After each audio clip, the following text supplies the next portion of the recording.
बिस्मिल्लाहिर्रहमानिर्रहीम। अस्सलाम वालेकुम। अब नेक्स्ट हमारा जो 5.2 का टॉपिक है वो है organ and organ systems in plants. Plants में हम ये ऑर्गन और ऑर्गन सिस्टम्स को डिस्कस करेंगे। You know that organs are made up of 2 और मोर टाइप्स ऑफ टिश्यूज़। अब हमें पता है कि टिश्यूज़ के मिलने से ऑर्गन्स बनते हैं।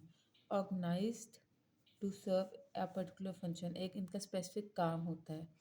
Organs which perform related functions work together to form organ systems. अब टिश्यूज़ ऑर्गेनाइज होकर ऑर्गन्स बनाते हैं। वो ऑर्गन्स जो मिलता जुलता काम करते हैं, रिलेटेड फंक्शन वाला काम करते हैं, वो मिलके ऑर्गन सिस्टम बनाते हैं। अब यहाँ पे हमारे पास प्लांट्स में इन प्लांट्स ऑर्गन और ऑर्गन सिस्टम की एग्जांपल्स आएंगी। अब आपकी बुक ने आपको रूट्स, देन रूट्स को उसने रिपीट किया, देन स्टेम, उसके बाद लीव्स और फ्लावर, ये 4 ऑर्गन्स इन प्लांट्स दिए हैं। हम यहीं से रूट पढ़ लेते हैं, सेम रूट्स है दोनों तरफ। सबसे पहले आपकी बुक कहती है, रूट्स की बात करती है जिसको हम कहते हैं जड़ें। रूट्स एंकर, एंकर मतलब किसी चीज़ के साथ जोड़ना मजबूती से, मजबूती से जोड़ना। Roots anchor the plants in the soil. Roots जो हैं वो एक पौधे को ज़मीन के साथ सही से जोड़ती हैं। लेट्स से हमारे पास ये एक प्लांट है जिसका लेट्स से ये फ्लावर है, ये स्टेम है, ये उसके लीव्स हैं और नीचे ये सॉइल है। ये जो हिस्सा हमारे पास फर्दर आ रहा है नीचे, ये रूट्स हैं, ज़मीन के नीचे रूट्स। ये जो हैं रूट्स, ये सॉइल के अंदर मौजूद होती हैं। ये सॉइल है सारी और सॉइल के अंदर मौजूद होती हैं, और जो हमारा प्लांट है उसको ज़मीन के अंदर सॉइल के अंदर जोड़ के रखती हैं, एंकर करती हैं। Roots anchor the plant in soil and absorb water and essential minerals from soil. Roots also store nutrients that plants uses for their growth. अब ये जो रूट्स हैं, इस सॉइल से उसको सॉइल में पानी भी मौजूद है, ठीक है, इस सॉइल में पानी भी मौजूद है और फूड भी मौजूद है। ये जो रूट्स हैं, सॉइल के अंदर ये जो रूट्स हैं, ये इस पानी को, खुराक को एब्जॉर्ब करती हैं और प्लांट को प्रोवाइड करती हैं। और ये रूट्स में कैपेबिलिटी होती है कि वो स्टोर भी कर सकती हैं न्यूट्रिएंट्स को, ठीक है, स्टोर भी करती हैं और एब्जॉर्ब करके ऊपर भी पहुंचाती हैं, ठीक है। ये रूट्स की बात हो रही है। देन आपके पास आ जाता है stem. Stem spores, leaves, flowers, fruits. Stem contain blastose tissues, xylem, phloem that facilitate movement of water, minerals, nutrients between roots and leaves. अब ये हमारे पास आ गया है स्टेम। अब सबसे पहली बात उसने की है कि स्टेम के ऊपर ही हमारे पास लीव्स होते हैं, स्टेम के ऊपर ही हमारे पास फ्लावर होता है, और कल को अगर यहाँ पे कोई फ्रूट उगता है, लेट्स से ये अंगूर उगे हैं, तो वो भी इस स्टेम के ऊपर ही उगे हैं। तो इस स्टेम की बहुत ज़्यादा इम्पोर्टेंस है। एक तो ये कि इसके ऊपर ही फ्लावर्स, लीव्स, फ्रूट उगते हैं, और दूसरी इम्पोर्टेंस ये है कि ये जो सॉइल थी, सॉइल से वाटर और फूड एब्जॉर्ब हो रहा था, ये इस स्टेम के ज़रिए ही सारा लीव्स के अंदर जाता है, पानी और खुराक, और फ्लावर तक पहुंचती है, फ्लावर या फ्रूट जो भी है उस तक खुराक पहुंचती है सारी, ठीक है। ये स्टेम का ही काम होता है कि वो पानी को और खुराक को बाकी जो हमारे पास ऑर्गन्स हैं, फ्लावर, लीफ, फ्रूट, उस तक पहुंचाए। तीसरा ये कि जो प्लांट्स का वेस्कुलर सिस्टम होता है, वेस्कुलर सिस्टम था, इसमें हमारे पास था जाइलम जो कि वाटर को ऊपर लेके जाता है प्लांट्स तक ज़मीन से खींच के, और फ्लोएम जो कि फूड को या न्यूट्रिएंट्स को ज़मीन से खींच के ऊपर की तरफ लेके जाता है। ये दोनों स्टेम के अंदर मौजूद होते हैं। ठीक है, ये स्टेम के अंदर बारीक बारीक दो वेस्टिबुलर सिस्टम होते हैं जो कि लीफ तक, फ्लावर तक या फ्रूट तक सारी खुराक और पानी को पहुँचाते हैं। देन आपके पास आ गए हैं leaves. Leaves are the primary site for photosynthesis. सबसे ज़्यादा इम्पोर्टेंस जो लीफ की होती है वो यही है कि ये हमारे पास मेन प्राइमरी साइट होती है फोटोसिंथेसिस। फोटोसिंथेसिस क्या है? कार्बन डाइऑक्साइड का बाहर जाना, सॉरी, कार्बन डाइऑक्साइड का अंदर आना और O2 का बाहर जाना। ठीक है, ये फोटोसिंथेसिस का काम है। And transpiration. ट्रांसपरेशन जैसे इंसानों में पर्सपिरेशन होती है, गर्मी में पानी सरफेस पे आ जाता है और उसके बाद हवा में शामिल हो जाता है पानी हमारा, उसको हम कहते हैं पर्सपायर करना ह्यूमंस में। प्लांट्स में वही चीज़ होती है, ट्रांसपरेशन। पानी के कतरे जो प्लांट्स के निकालती है वो प्लांट की सरफेस पे, लीफ की सरफेस पे छोटे छोटे पानी के कतरे आ जाते हैं और वो हवा में शामिल हो जाते हैं। ट्रांसपरेशन की अब डेफिनेशन है आपके पास जो कि इम्पोर्टेंट है। Transpiration leaves is the loss of water vapours through small pores called stomata. अब लीव्स के अंदर होते हैं स्टोमेटा। ठीक है, ये अगर आपके पास एक लीफ है तो इसके अंदर बारीक बारीक सी ओपनिंग्स होंगी जिसको हम कहेंगे स्टोमेटा, और इसके अंदर कैपेबिलिटी होती है कि पानी, छोटे छोटे पानी के मॉलिक्यूल्स, वाटर वेपर्स, ये बाहर निकलते हैं। ठीक है, देन आपके पास आ गया flower. Flower reproductive part of plants. Reproductive part क्यों है? क्योंकि यहाँ पे पोलन्स वगैरह होते हैं और पोलन्स के फैलने से, पोलन्स सीड्स इधर होते हैं और इनके फैलने से बाकी प्लांट एक से दो, दो से चार होता है, रिप्रोड्यूस करता है। इस वजह से फ्लावर को हम रिप्रोडक्टिव पार्ट कहते हैं। It plays a crucial role in plants sexual reproduction. कैसे? क्योंकि इसमें पोलन सीड्स होते हैं, रिप्रोडक्टिव पार्ट है, इसी वजह से सेक्सुअल रिप्रोडक्शन में इसका क्रूशियल रोल है प्लांट में। देन अब हम एक ऑर्गन डिस्कस करेंगे। आपकी बुक ने एक ऑर्गन जो चूज़ किया है डिस्कस करने को डिटेल में वो है लीफ। अब हम लीफ को डिस्कस करेंगे एज ऑर्गन। लीफ को कैसे डिस्कस करेंगे? इसमें हम देखेंगे कौन कौन से टिश्यूज़ मौजूद होते हैं। आपकी बुक में ये 3 टिश्यूज़ हैं। ठीक है, और इन 3 टिश्यूज़ कैसे आपस में मिलके एक लीफ को बनाते हैं, एक ऑर्गन को बनाते हैं। ठीक है, सबसे पहले अब आपके पास आ जाती है जो फर्स्ट लाइन आपकी बुक में है। In plant leaf is a complex organ made up of various related tissues. The major tissues that form leaf are epidermal tissue.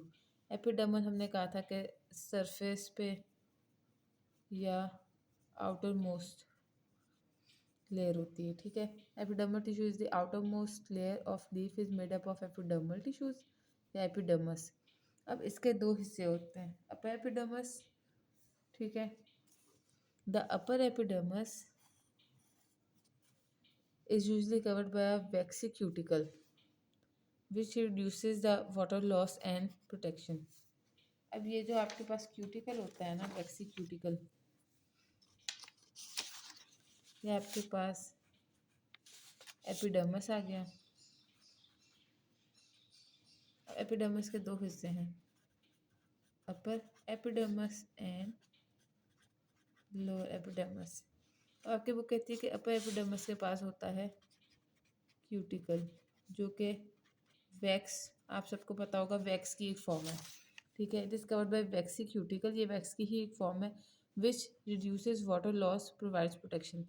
आपने वैक्स देखी होगी, आपको कैंडल का पता है। कैंडल को अगर आप मेल्ट करके एक बारीक सी उसकी लेयर अपनी स्किन पे लगा दें तो वो इंसुलेशन का काम करती है।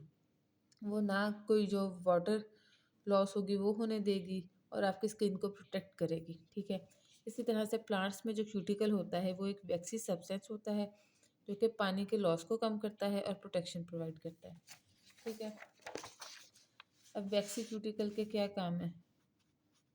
प्रोटेक्शन और लॉस ऑफ वाटर, रिड्यूस करना लॉस ऑफ वाटर। अब आपकी बुक बात करती है लोअर एपिडर्मस की।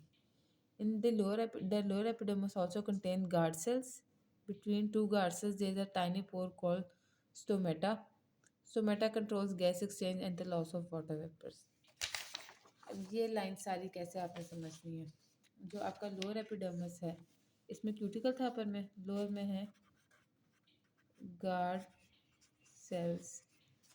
अब ये एक सेल नहीं है, गार्ड सेल्स बीन शेप के होते हैं, लोबी की शक्ल के, ठीक है। ये गार्ड सेल्स हैं। आपकी बुक कहती है कि गार्ड सेल्स लोअर एपिडर्मिस में होते हैं। Between two guard cells there is a tiny pore called stomata. ये दो गार्ड सेल्स हैं, ठीक है। ये बाकी सेल्स पड़े हैं। गार्ड सेल्स की शेप किडनी की तरह ही होती है। ये बाकी सेल्स पड़े हैं इर्द गिर्द। अब कहते हैं ये जो ओपनिंग है ना, ये जो टाइनी ओपनिंग है दो गार्ड सेल्स के बीच में, ठीक है, इसको हम कहेंगे, इस ओपनिंग को हम कहेंगे स्टोमेटा, ठीक है। और गार्ड सेल्स, ये किडनी शेप सेल्स हैं दो, ये दोनों गार्ड सेल्स हैं, इनके दरमियान की ओपनिंग है स्टोमेटा। अब स्टोमेटा का काम क्या है? एक तो गैसेस को एक्सचेंज करना, ठीक है। अब वो एक्सचेंज ऑफ गैसेस किस तरह होगी? गैस एक्सचेंज का मतलब है कि CO2 अंदर आएगा और O2 बाहर जाएगा। देन आपके पास आ जाता है लॉस ऑफ वाटर, जिसको हमने कहा था ट्रांसपायरेशन, ठीक है। ये दोनों काम गार्ड सेल के हैं। क्यूटिकल का क्या काम है? Protection, prevent the loss of water. और गार्ड सेल्स के दरमियान जो पोर है स्टोमेटा, उसका काम क्या है? गैस एक्सचेंज और increase the loss of water, या जो किसी किस्म का वाटर लॉस होता है वो इस मोरी के ज़रिए होता है। अब नेक्स्ट टिश्यू आपके पास आ जाता है mesophyll tissue. This tissue is present between upper and lower epidermis. It consist of cells which are rich in chloroplast. अब ये वो सेल है, मेसोफिल है वो सेल जो कि फोटोसिंथेसिस करवाता है। कॉज ऑफ फोटोसिंथेसिस, ये सेल है, रिच इन क्लोरोप्लास्ट होता है। It is site of photosynthesis, ठीक है। रिच इन क्लोरोप्लास्ट का मतलब ही ये है कि यहाँ पे फोटोसिंथेसिस होती है, ठीक है। This tissue is present between upper and lower. अब आपको पता है कि सबसे ऊपर ये सेल्स पड़े हैं, ठीक है। ये नीचे सेल्स पड़े हैं, इनके दरमियान गार्ड सेल्स मौजूद हैं। इसके ऊपर अपर एपिडर्मिस के ऊपर एक वैक्सी लेयर है जिसको हमने कहा था क्यूटिकल, और लोअर एपिडर्मिस में है गार्ड सेल्स। अब इनके दरमियान में जो सेल्स हैं ना, वो है मेसोफिल सेल्स, जो कि रिच इन क्लोरोप्लास्ट हैं और कॉज ऑफ फोटोसिंथेसिस हैं। मेसोफिल सेल्स का क्या है? मेसोफिल सेल्स के टू टाइप्स हैं। अभी पहले हमने ये एपिडर्मिस डिस्कस की, अब हम डिस्कस करेंगे मेसोफिल सेल्स। इसकी भी दो टाइप्स हैं। पहली टाइप आपकी बुक कहती है सेड सेल्स, और दूसरे हैं स्पॉन्जी मेसोफिल सेल्स। अब जो ये होते हैं, ये just beneath the upper epidermis. It consist of tightly packed elongated cells, ठीक है। ये हमारे पास है अपर एपिडर्मिस, अपर एपिडर्मिस, और ये है लोअर एपिडर्मिस। वो कहता है जस्ट जो अपर एपिडर्मिस के नीचे मौजूद होते हैं सेल्स, वो होते हैं एक एलोंगेटेड होते हैं और टाइटली पैक्ड होते हैं, आपस में जुड़े होते हैं, ठीक है। ये होते हैं सेड सेल्स,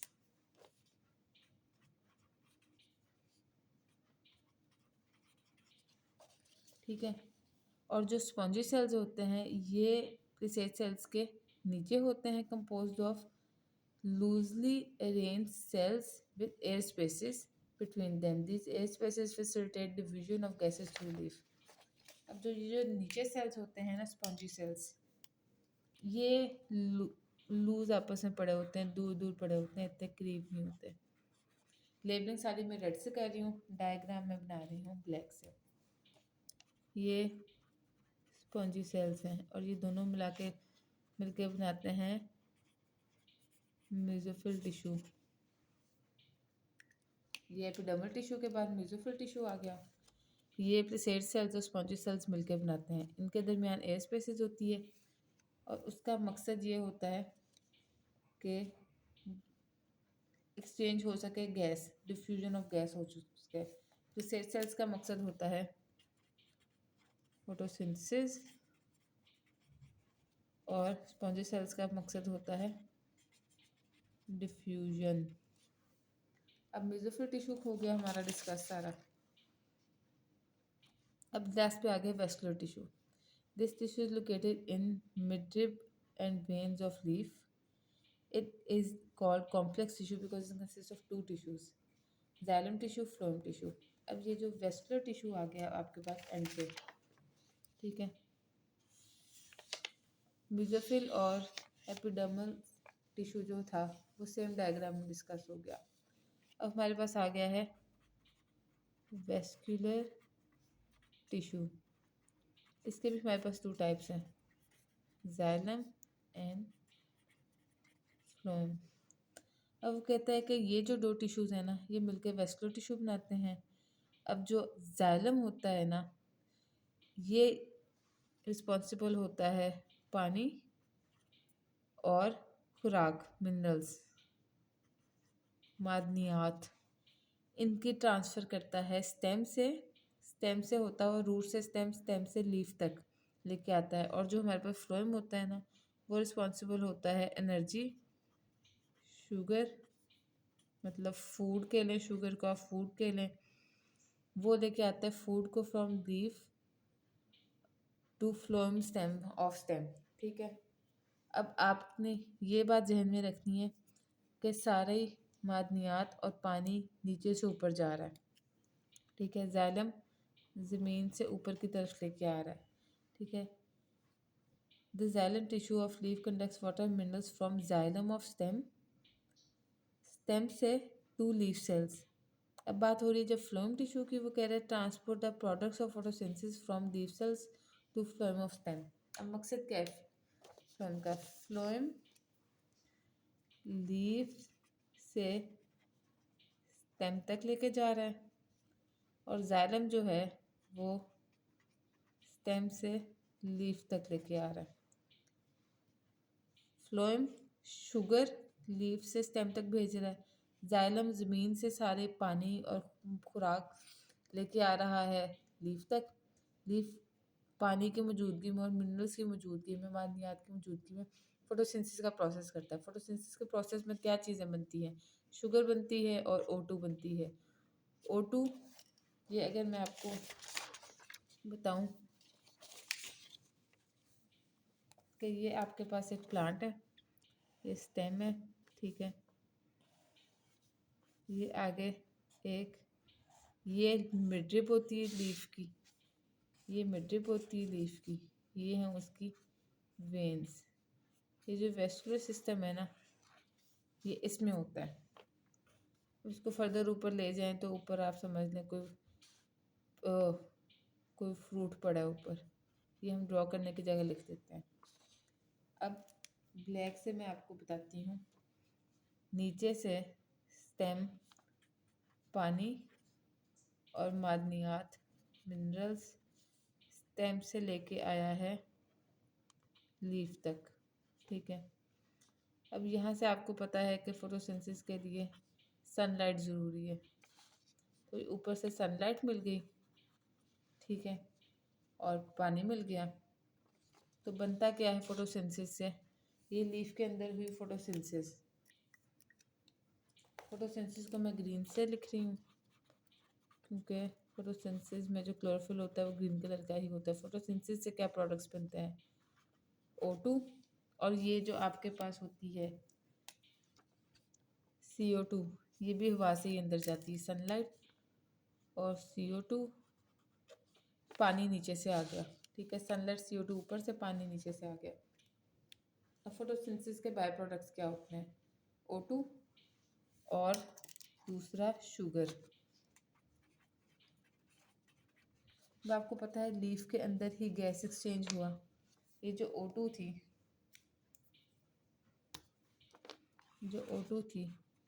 ये तो गैस एक्सचेंज हुआ, डिफ्यूजन हुई, और CO2 जिस रास्ते से अंदर आया था, O2 आउट हो गया, बाहर चला गया। अब पीछे क्या रहेगी? शुगर, जो कि लीफ के अंदर मौजूद है। अब ये शुगर फोटोसिंथेसिस का प्रोडक्ट है, मैं इसको ग्रीन से ही डिपिक्ट करूँगी। ये समझें ये अंदर लीफ के अंदर शुगर पड़ी।